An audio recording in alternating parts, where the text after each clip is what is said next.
In the summer of 1942, Hitler made a decision that would cost him the war. In June 1942, the German army launched Operation Blue, a massive summer offensive aimed at capturing the oil fields of the Caucasus and cutting Soviet supply lines along the Volga River.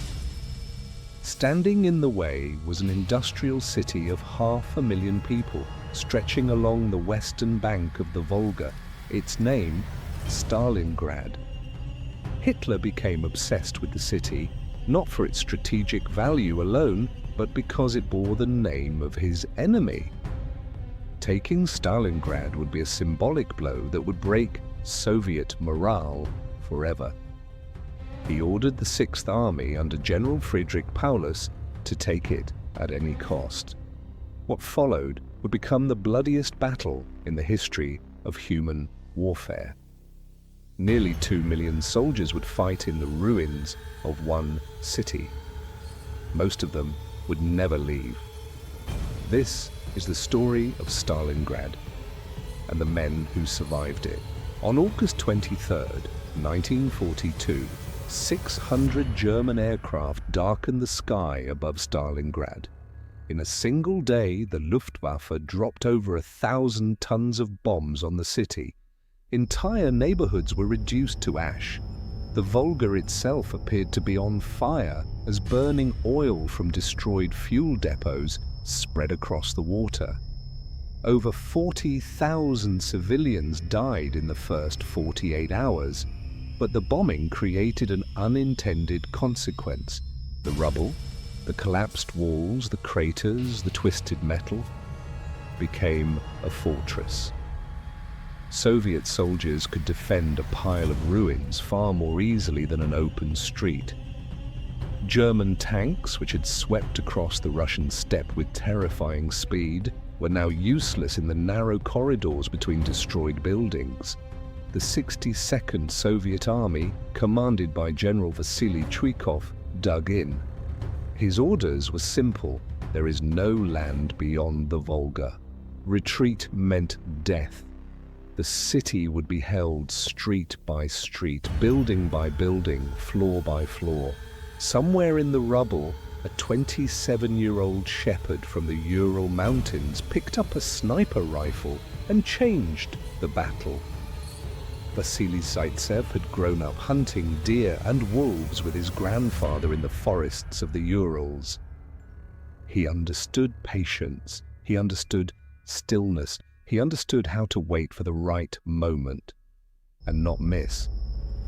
In October 1942, Zaitsev was assigned to the 284th Rifle Division, fighting in the ruins of Stalingrad. Using a standard-issue Mosin Nagant rifle, he killed his first confirmed enemy sniper at a distance of over 800 meters. Word spread quickly through Soviet lines. He was given a scoped rifle and orders to hunt. Over the following weeks, Zaitsev trained a generation of Soviet snipers, men and women who made it lethal for any German soldier to show their head above cover. The Germans called them ghosts. Zaitsev called it patience. By the end of the battle, he had confirmed 225 kills. The Germans had a name for what was happening inside Stalingrad: Rattenkrieg, the War of Rats. Soldiers fought for individual rooms. A staircase could take a week to capture. A factory floor could change hands 5 times in a single day. The Mamayev Kurgan Hill, highest point in the city, was so saturated with shrapnel and bone that the soil itself turned black. In September 1942, Sergeant Yakov Pavlov and a small group of Soviet soldiers seized a 4-story apartment building in the center of the city. They held it for 60 days against repeated German assaults. Pavlov's house, as it became known, cost the Germans more casualties than the entire fall of Paris in 1940. For the men inside Stalingrad, there was no front line. The enemy was above you, below you, on the other side of the wall. Death came from every direction. Sleep was a luxury most could not afford. By November 1942, the temperature had dropped to -40 degrees Celsius, and the food had run out. Soviet soldiers on the front line received 200 grams of bread per day. That was everything. The Volga, the only supply route, had begun to freeze, but the ice was not yet thick enough to cross. Supplies could not get through. Men starved in the ruins of a city they were dying to defend. The Germans were no better. Cut off from their supply lines, soldiers burned furniture to survive the cold.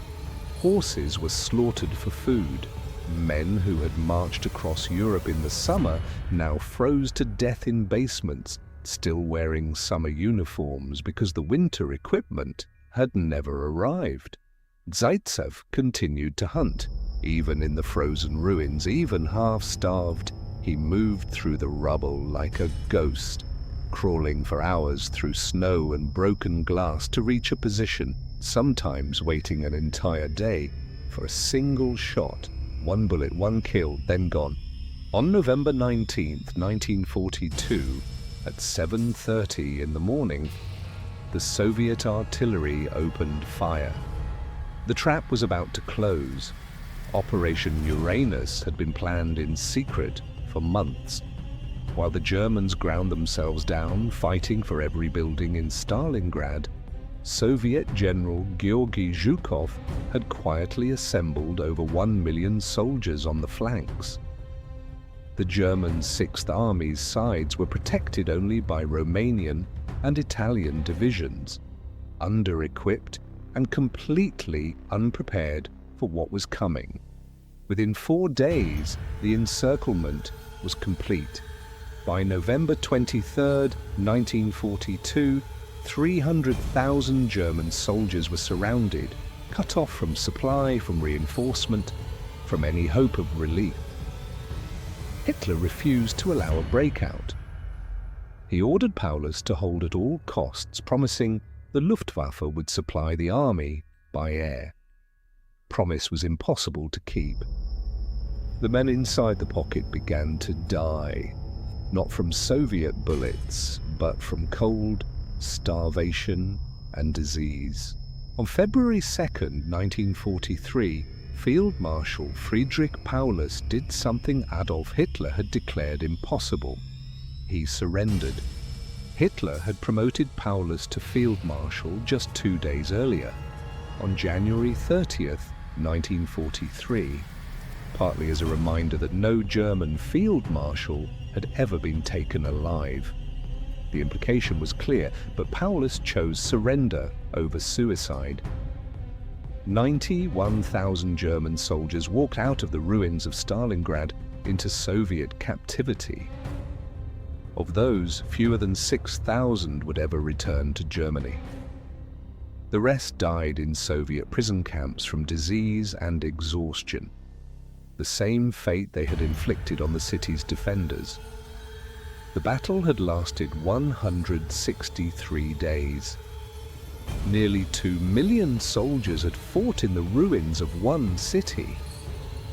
It was the single deadliest battle in the history of human warfare, and it was the moment the tide of the Second World War turned permanently against Nazi Germany. Vasily Zaitsev survived. He lived until December 15, 1991. In 2006, at his own request, his remains were reinterred at Mamayev Kurgan in Volgograd, the hill he had fought for in the city the world once knew as Stalingrad.